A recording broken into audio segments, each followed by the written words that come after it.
is on investment and the 2030 roadmap.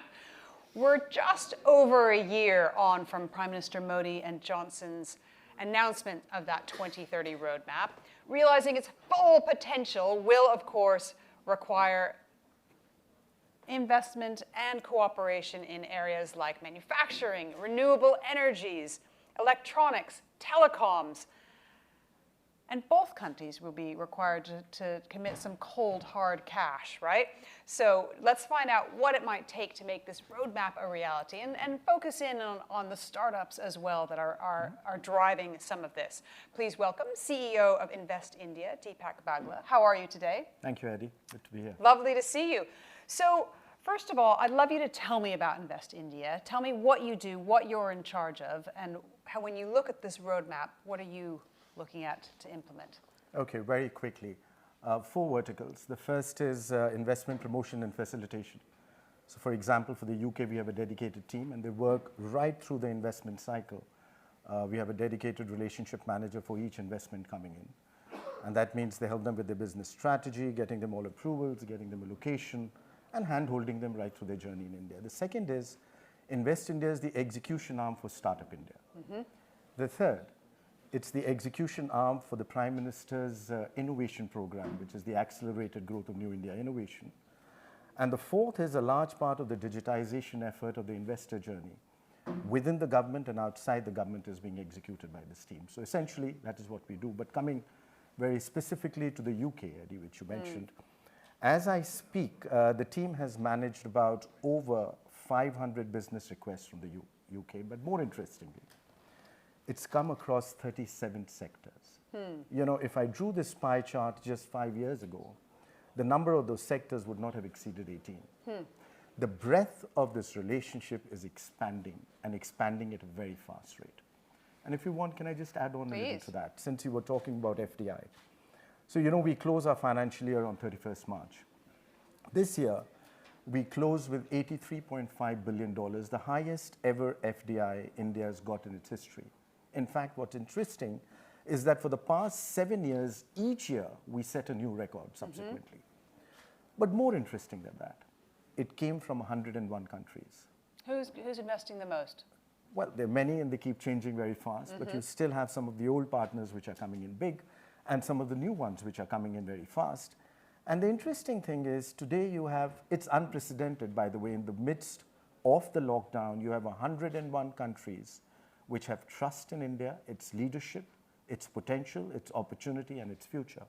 But let me tell you something more interesting than that. It came across 57 sectors. The transformation what India is experiencing today is unprecedented in the history of the free world of democracies. And I know it's a very strong statement, but let me tell you, both in terms of scale and the pace at which this transformation is happening, it'll be tough to find an equal. What's the average size of an investment coming in? So our average size has moved from 40 million and it's gone above 75 to 80 million. The big ticket sizes have started coming in now much more, especially in the past 48 months. The capital absorption ability of India to hold on to the larger projects is now coming in very significantly. And that's where we're seeing a decent participation coming from the UK too. Including some of our new partners coming in. But you know, when I talk to... Who are those new partners?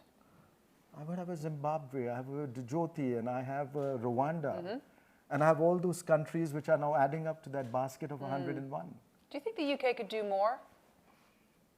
Of course, it's a very special relationship. It's one of the oldest ones. And from the investment perspective, if you look at it, I think the bilateral side on both sides has been seeing a very robust activity happening. But you know, finally, Eddie, capital moves where it is respected, where it has trust, and where it gets returns. And I think those are the 3 elements where we are seeing India stand out prominently on a global landscape. Can I just take a minute before? 1 minute, but then I'm going to come back to you. May I? You can. So let me just start. 2014 to 19, see where India moved. Ahead of Russia, Italy, Brazil, France, and if I may dare say UK. It's just the exchange rate worked again, so we just sort of slid a bit. Right. So in terms of GDP, we moved from number 10 to number 5, just before the pandemic. And now let's see where we are after the pandemic. We've retained our position of being the fastest growing large economy on the planet.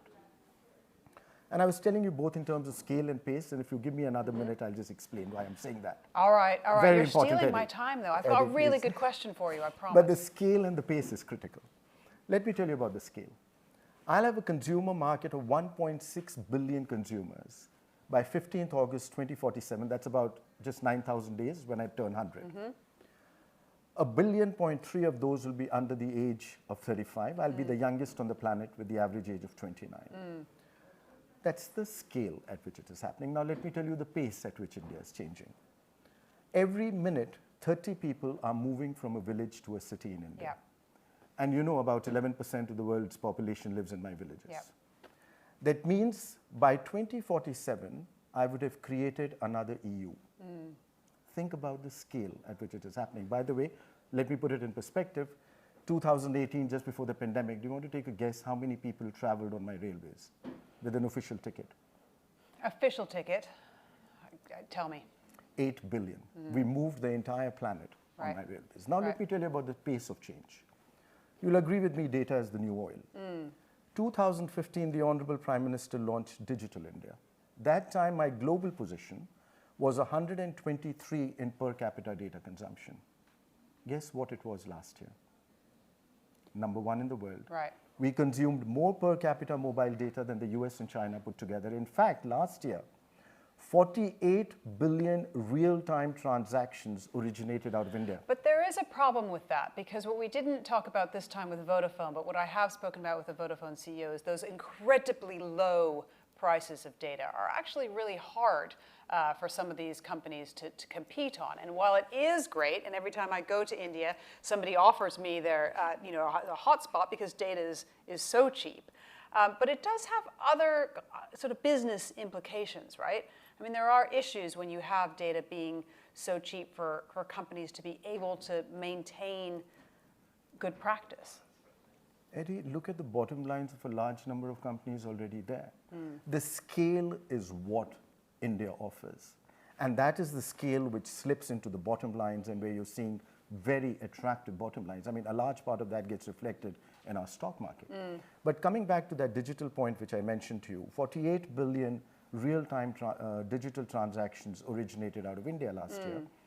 That is 41% of the world's real-time transactions. Yep. You know what was number 2? China? At what?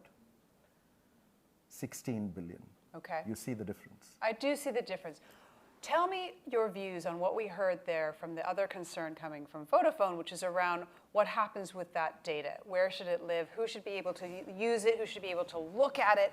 Who should be able to analyze it and make new software or new algorithms out of it? Where should that data live? That issue around the privacy is something that, we've got a problem. I think somebody else is trying to zoom into our conversation. We may be off message, Deepak.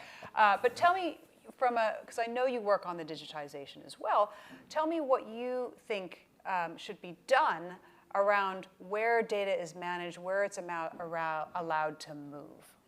I think the privacy and safety of data is prime.